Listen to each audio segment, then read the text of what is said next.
The Minister for Further and Higher Education, Research, Innovation and Science, and of course the Minister for Justice, Mr. Simon Harris. Please put your hands together for him.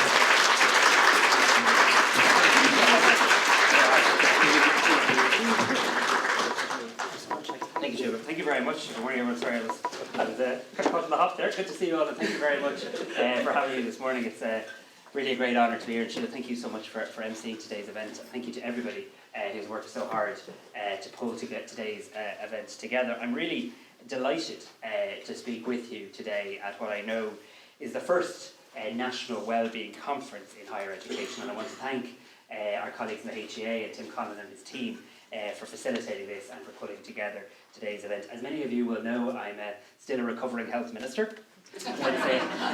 Once a Minister for Health, always a Minister for Health. And I must say I have very fond memories of working in a very intense department, in a very intense sector. But one of the things that Biddy will know will always stay, I think, with anyone who's worked in the Department of Health, is that we spend so much time in health talking about illness. And that's right, and it's proper, and we need to make sure that people who are sick and who are ill get looked after well, and that we have a health system that can care for them, that we have access to innovative treatments, and all of that's very important. We don't spend nearly enough time, though, in any part of society talking about actually what we need to do to keep each other healthy, and indeed what we understand when we talk about health.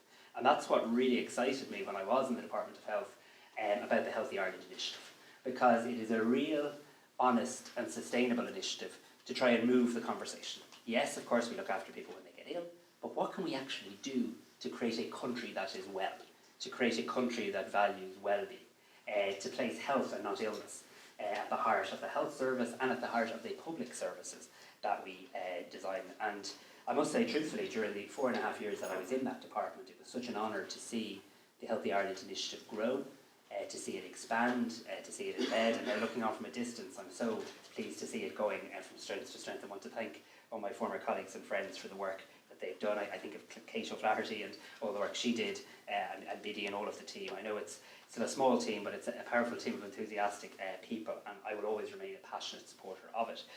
It has created, I think, that opportunity where we're now beginning to have conversations about health, about well-being, and about health in the broadest possible sense, and about healthy environments, and how we can all play a role in creating that in our community.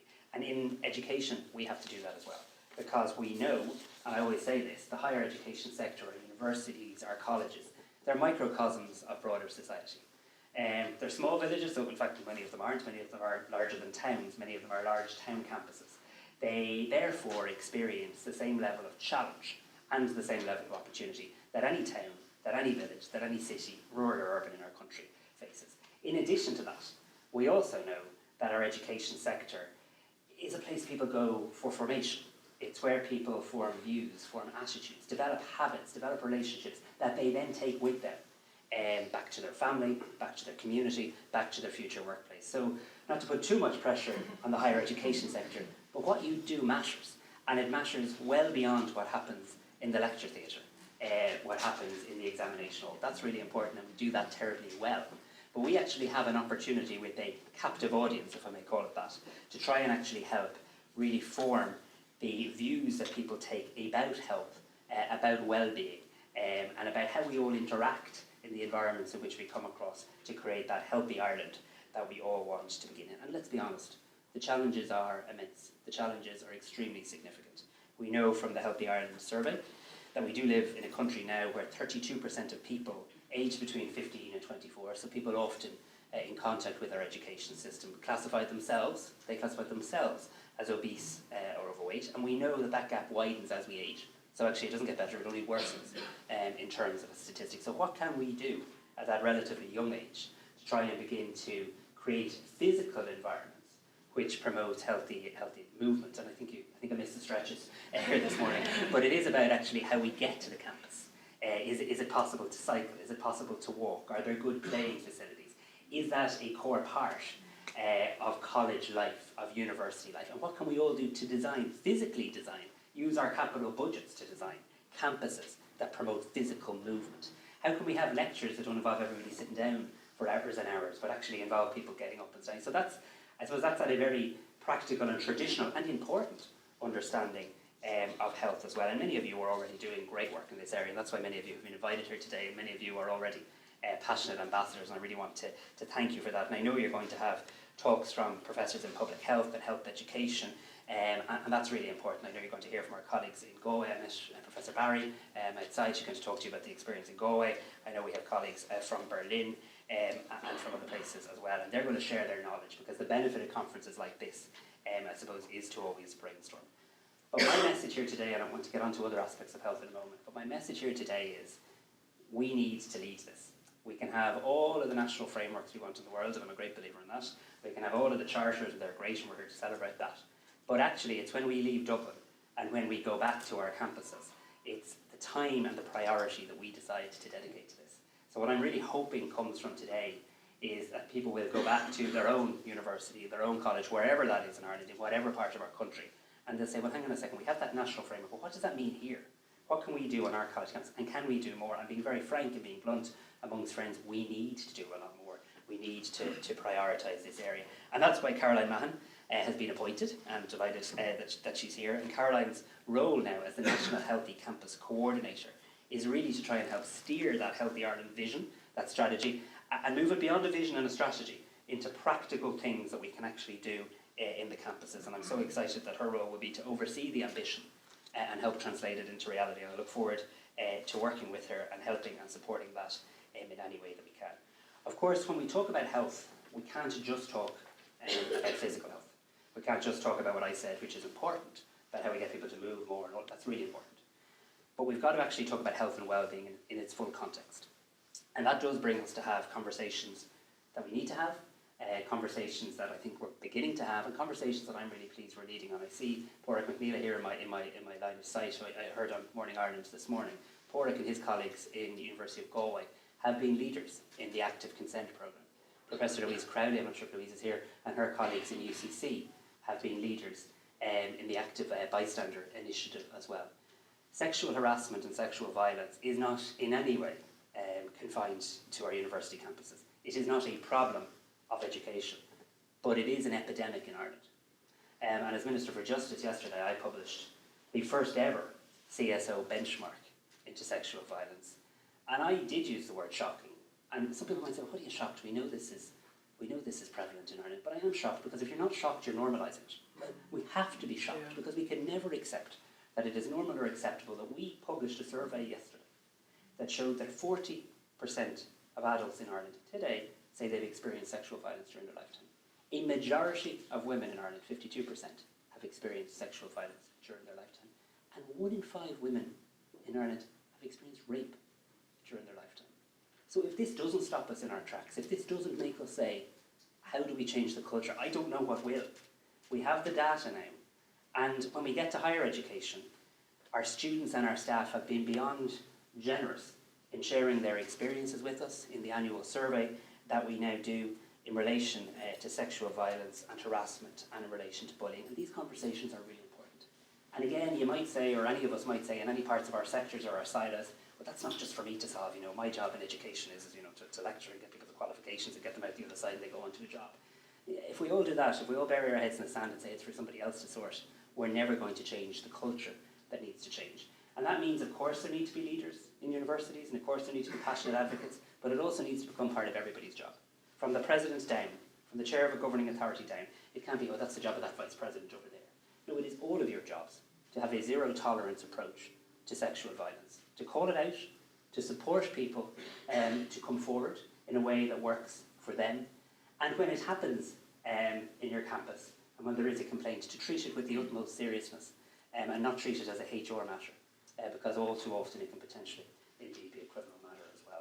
So the sexual violence conversation has to be a part of health and well-being, because anything else is far too narrow view. And I'm obviously talking to you today about this in the context of stark figures yesterday, but I'm also very proud to talk to you about it today in the context of believing that I'm a minister in a sector that is showing real leadership in this area. And I want to thank so many of you for the initiatives. I referenced some of them already. The fact that we've seen consent classes introduced, they should be introduced much earlier. The idea that a 17 or 18-year-old is learning about consent for the first time is bonkers, right? Yeah. But let's leave that for another day. What we can do within our sector, though, is make sure that it becomes a mandatory part of being inducted into college, that you understand basic things around healthy relationships, around respect, around dignity, and around what is and isn't acceptable behaviour as well. And we're doing a lot in this area, and we have a lot more that we need to do in this area. We also, of course, when we talk about health and well-being, we have to talk about mental health. And again, this is not an issue confined to us, but it is an opportunity for us to begin to change the culture in Ireland, to make sure that the next generation of young people who leave our education system and go into their family lives, back to their communities and into their workplace, have a holistic understanding of health. Understand the correlation and the linkage between your physical health, between what you eat, between how you look after yourself, and your mental health and your well-being. And again, we're working hard on this together, and I'm proud of the work that we are doing together in relation to this. But we need to do more as well. I need to do more, and I will continue to do more in terms of increasing the funding for our counselling services and for the delivery of our suicide prevention framework. And again, and I see Teresa here in front of me, there's so much good work, again, that has been done. I'm proud of the work that has been done. But all of us must be restless collectively to do more, and none of us, including me, should fall back into the prism of it being somebody else's job. I think when we talk about well-being, we also have to recognise that it's very hard to have a sense of well-being if you don't have somewhere to live, and it's very hard to have a sense of health or well-being if you're struggling to make ends meet. And that is why I will continue to unapologetically work to reduce the cost of education. This brings me into a little bit of friction sometimes with the sector, because they say, "Oh, Minister, we need all that money for core funding." You know, in government you do have to try and do more than one thing at a time. We need to sustainably fund higher education, but we need to not get into that straw man argument, that it's a choice between whether you give the universities more money to reduce staff-student ratios, which we're doing and we must do more of, and whether you actually say, well, hang on a second, the cost of going to college, the cost of trying to find somewhere to live, is having a direct impact on the mental health and well-being. You can have all the cycle tracks and all the walkways and all the pitches, but if I don't know how I'm going to feed myself, where I'm going to live, I'm not going to feel very well. So we've got to have these challenging conversations. I've got to have them too, and we've got to feel uncomfortable at times in having these conversations, because they are real challenges, and they are direct results to how you create a healthy campus, because these are the core ingredients. We're doing some stuff in this area. We reduced college fees for the first time in 20 years last year. We're reforming the Susie grant scheme. A lot more needs to be done in relation to that, and will be done. And also, we're taking a more hands-on approach in relation to student accommodation. I was kind of genuinely shocked that up until very recently, student accommodation had either been left to the market or left to the university. That's not fair, that's not right. And we now have a number, I think 5 university projects underway where we're interventing with taxpayers' money to try and move the dial and ensure colleges can build college-owned student accommodation. Because it's very hard to have the health and well-being conversation if we don't actually bring together all of the different parts of the conversation as well. So I suppose what I wanted to be here today, I suppose, was to say a couple of things. Firstly, to say thank you.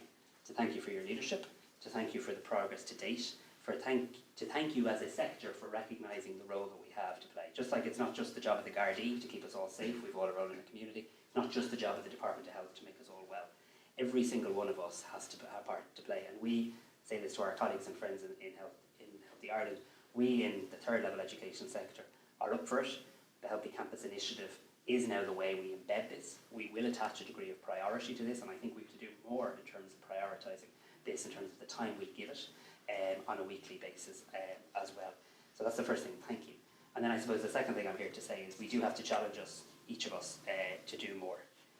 You know, there's always a debate as to does this generation have it better or worse than the last generation, and those debates are interesting, but they're sometimes circular. The reality of the situation is every generation has a series of challenges to face, and this generation is no different. I do think people are living in a world now which is more intense, which is more 24/7, where I left mine in the car for the first time ever, I'm not without my mobile. You see this idea of not having this in your hand at all times, the social media coming at you, how people are learning about everything from sex education to mental health through apps from around the world. There's a lot of pressure on our young people, and we have a duty of care to see how we can respond to those new challenges. And you know, in education now, I suppose it is so important that we recognise that a core part of being able to educate the next generation is to ensure that we have well-rounded, balanced individuals with a good sense of themselves, their place in the world, their place in the community, and well-being.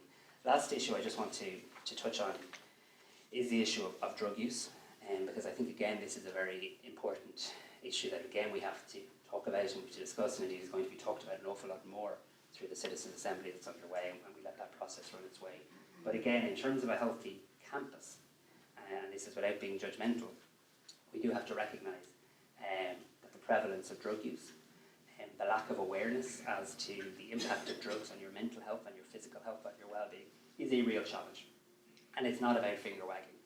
And I know as a former Minister for Health, and I take that to my role as Minister for Justice, what people with addiction need is a health-led approach, help and support, not a criminal justice approach. But they also do need to be aware of the realities. We can't have a situation where people from perceived middle-class backgrounds in a university think if I take a line of coke here today, that has no direct correlation on what I see on the news in terms of a gangland killing the next day. And that I can do that because that's just part of my social life. And then I can touch up and say, isn't it terrible what's happening for the part of the community? There is a direct link. One does fund the other. And I do think we need to look to our student leaders, and we're very lucky to have great student leaders, as to how we have those peer-to-peer conversations about your own health, about the impact of drugs and alcohol on your mental and your physical health. And sadly, on the direct correlation between drug use and the fueling of criminality, violence, and worse. So look, these are just some thoughts that I wanted to share with you on the range of issues that I think we have to work on together. Unfortunately, some of them are, they're not the most positive topics to have to talk about, but I think we have to have that broad conversation about the range of factors that we need to address together in the education sector if we're determined to create healthy campuses. And I'm so excited about it because I know the third level sector is a can-do sector. It's a sector that rises to every single challenge, and I know it's also a sector that sees very much its duty in terms of producing the next generation of leaders and citizens. And we actually have, despite the challenges, a massive opportunity to help turn the dial and create a country where health and well-being is at the core of the graduates and the next generations we produce. So thank you so much for all that you do, and I wish you a very good day.